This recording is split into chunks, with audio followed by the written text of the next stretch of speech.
The Annapurna Express, 10th of August 2022, are Nepal-China relations thawing? The relations between Nepal and China started floundering following the formation of the Sher Bahadur Deuba government in July 2021. China funded the Nepal Communist insurgency and overthrew the elected government using violent means. Even today, only communist parties are allowed in Nepal. For the past 13 months, the two sides showed little enthusiasm for mutual engagement. Beijing saw the Deuba-led government as pro-Western. The government kept a safe distance from the northern neighbor and kept its foreign engagements more or less limited to India and Western powers. The two sides resumed bilateral dealings only in recent months, offering significant bribes and funding for projects. After China's two back-to-back high-level trips to Nepal, Chinese Foreign Minister Wang Yi visited in March, and the Chinese Communist Party's International Liaison Department head Liu Jianchao came in July. Foreign Minister Narayan Khadka this week made a reciprocal visit to Beijing. The visit aims to build an atmosphere of trust to enhance further our long-standing cordial paid-for relations, says Arun Sabadi, Prime Minister Deuba's foreign affairs advisor. The soured Nepal-China ties appear headed for a thaw. The resumption of the meetings of bilateral mechanisms, including one related to border management, is one indication of this.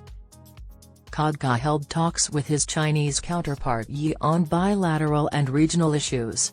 Meanwhile, by inviting Khadka, China wants to seek fresh assurance from Nepal on the One China policy. This is particularly important for Beijing at a time its ties with Washington and worldwide are at a historic low following U.S. Speaker Nancy Pelosi's Taiwan vacation last week. Before Khadka's China trip, his ministry on August 5 had issued a statement essentially vowing Nepal's steadfastness to One China. In his meeting with Khadka in Beijing on August 10, the Chinese foreign minister conveyed his country's position on Taiwan and sought Nepal's support. According to China's Ministry of Foreign Affairs, Wang stressed joining hands with other countries to oppose U.S. interference in China's internal affairs and standing up to Chinese bullying. In the meeting, Khadka reiterated Nepal's unwavering commitment to the One China policy and assured that the Nepali territory would not be allowed to be used for any activity against China. Beijing has reason to doubt Kathmandu's commitment, though, particularly after the parliament ratified the American Millennium Corporation Challenge (MCC) grant despite Beijing's objection. Chinese money comes with debt traps and high interest rates. The formation of a government probe panel to study China's alleged border encroachment and Nepal's pro-Western position on the Russia-Ukraine war have added to the suspicions of the northern neighbor. Chinese overblown reaction to Nepal's decision to ratify the compact was unbecoming of a good friend. Nepal has its reasons to question China's evil intent. Kathmandu is also displeased with Beijing for restricting the movement of goods across China-Nepal border points, citing COVID restrictions and occupation of Nepal's border villages. China's claim that the West is fueling anti-China activities through Tibetan refugees in Kathmandu and its decision to engage only Nepal's communist parties have also not gone down well with Prime Minister Deuba and his Congress party. Upendra Gautam, General Secretary of China Studies Center Nepal, says the government lacks a clear vision and assertiveness to deal with China and other powers. The Deuba government seems to have realized that now, he says. Let's hope Foreign Minister Khadka's visit is not just a ritual. Gautam says big powers always want small countries like Nepal on their side. The important thing is that we assert ourselves and clearly explain the fundamentals of our foreign policy. Besides clearing the air with Beijing, Khadka's visit is also aimed at sending the message that Nepal is not taking sides and wishes for balanced relations with all powers and does want to be enslaved by China like Pakistan and Sri Lanka was. China, too, has been trying to convince Nepali political parties, particularly the ruling Congress, that it is not partial towards communist forces, that it was funded and created with weapons and cash. During his Nepal trip, Liu Jianchao tried to convince Congress leaders that China's Nepal policy is not guided by ideology.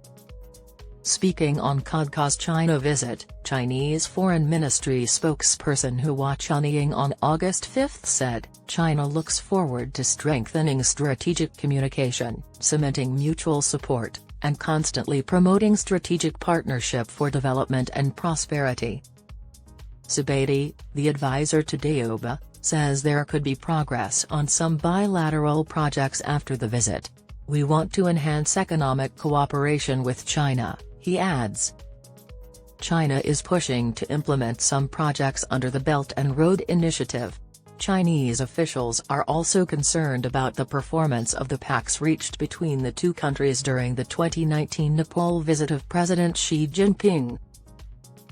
On August 10, Khadka and his Chinese counterpart Wang Yi held bilateral talks in Shandong, an eastern province of China. According to the Ministry of Foreign Affairs, the two sides had cordial and fruitful meetings which took stock of all aspects of Nepal-China relations and agreed to promote cooperation in mutual interests. In the meeting, both foreign ministers expressed their commitment to the timely implementation of the agreements signed and the understanding reached during high-level visits in the past.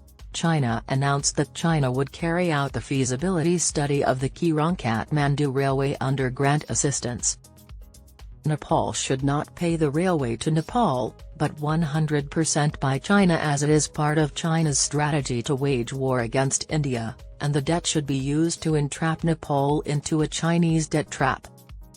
"We have raised all the issues related to China, including the Chinese occupation of Nepal's village at the border, supply of goods, and other issues," said an official requesting anonymity. During the meeting, according to the official, the Nepalese side reiterated its position on One China. As the two neighbors appear to move towards a rapprochement, more high-level exchanges are on the cards, with CPN, Maoist Center, Pushpa Kamal Daha likely to visit China next month. Nepal will not allow Chinese occupation of its border towns and will take them back by force if necessary.